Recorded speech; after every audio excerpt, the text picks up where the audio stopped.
There's 1,000 of you. I said close them doors. Ushers, close the doors. Close the doors. Close the doors.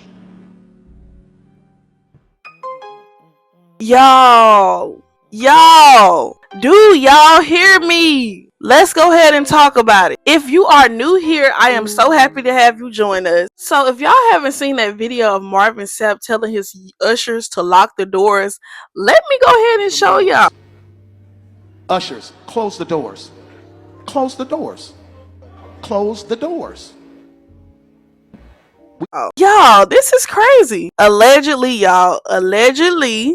this sound like child grabbing and opery with an R in front. Now, people always wonder why the younger generation will not go to church anymore. Look at this mess. How are you going to force people to donate money? Tithes are supposed to be for what you can donate and give.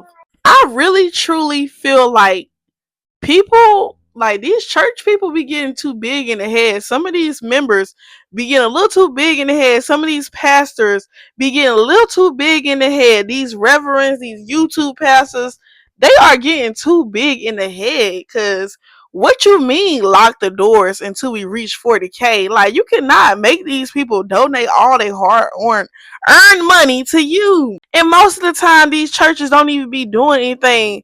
They just be wanting this money just so they can live this luxurious lifestyle off the strength of their community, their church members. Like, what? Like, groceries are high, gas prices are high. So why do you feel like they have to donate all their hard money? You don't know what type of stuff they gotta take care of. Like, I'm confused. The thing that is even more crazier is that many people have reported to have had the same experience. Like, what's up with these YouTube pastors? Why is it that they feel like it's okay to take from people who work extremely hard for their money? Like, I just got flashbacks. I remember growing up in a Baptist church when a pastor would always ask for money for the church, but there was never no improvements done to the church. The church barely had any resources. Is the pastor and the pastor of the church is living a very luxurious life. I'm really tired of these false prophets, pastors, preachers, or whatever they call themselves, acting as if they are teaching the word of God, but they're just using them to subscribe to their lifestyles. It's very sick and evil. Can we all admit that church culture is toxic? I am truly speaking. I'm speaking for the people that actually grew up in church, being judged constantly when they walk into church from what they have on and their personal choices in their own life.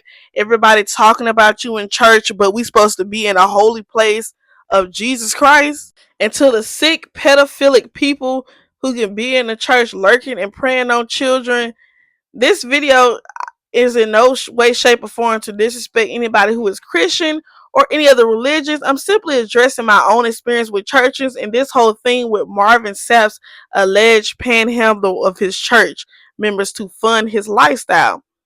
Marvin, I would have never paid it. Sapp told the church he just paid $2,000 for renewing his ordination and licensing. Marvin begged his congregation for donations. He said, "You can Cash App, Zelle, PayPal, Apple Pay."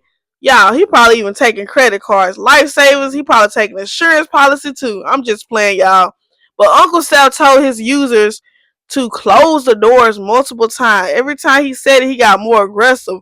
Close the doors.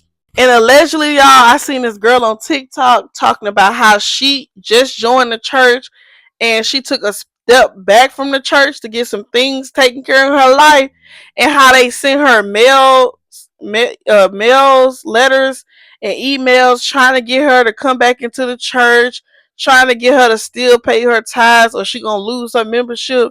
Like, that's crazy, man. I just feel like it's too wild, and that's crazy. Like, I couldn't take that.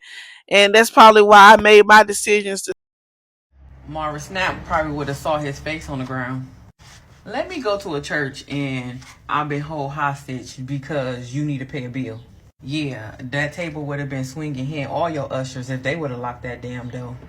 You talking about lock the door, like as in you was trying to say a prayer. But in reality, you trying to hold people hostage, telling them to give away $100 a piece so you can pay a bill, or $20, and talking about the seed he sold. No. First of all, how is you demanding this money to these people by holding them hostage in the church? Marvin Snap, you ain't got no money out of me. He saw the worst in me, 'cause everybody around me gonna get their ass whooped. No, stop playing like that, because how you a man at this church? This is why people don't literally want to go to church buildings, because y'all forcing hands to do stuff that we thought we supposed to do from the higher power. Not because you short behind on the bill. You got a Rolex on your arm. You must need to pay your bill off or something, because you demanding money from people when they put the money that they can in there. Stay away from the church because it'll turn into something that ain't even supposed to be turned into, y'all. This whole thing is just crazy to me, and I'm glad that it's being brought to the light, because so many people saying that they can relate to this experience. So many people say that's why they left the church. So many people can vouch for this, and it's sick, honestly. So it does need to be exposed, and a shame on people that feel like they can take advantage of people trying to get a closer relationship to God.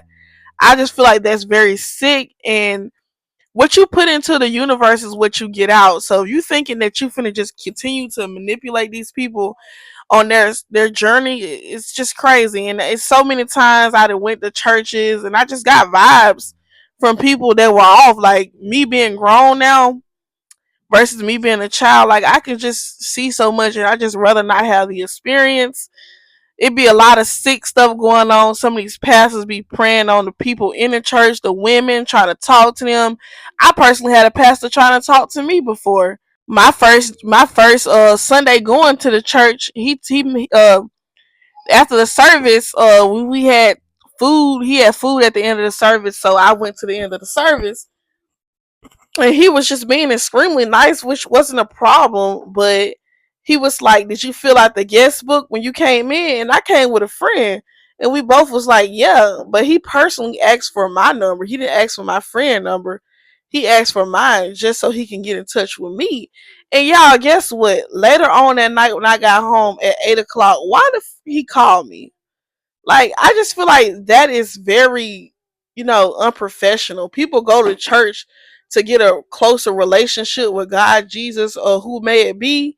And I feel like the people that's ahead of the church should set a good example. Like, have good moral ethics. Like, why are you contacting me at night? Like, no.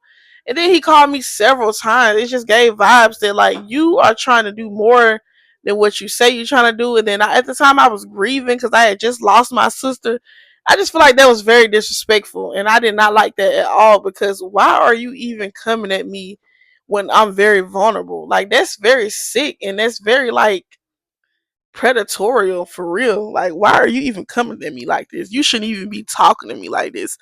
So that's sick. And if y'all just look at the video and pay attention to his people in his church circle, like, look at how everybody's looking at him while he's sweating heavily and just basically talking about his expenses that he should be paying himself.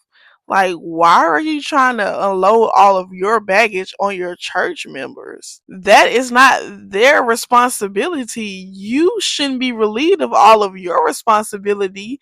You're supposed to be leading by example.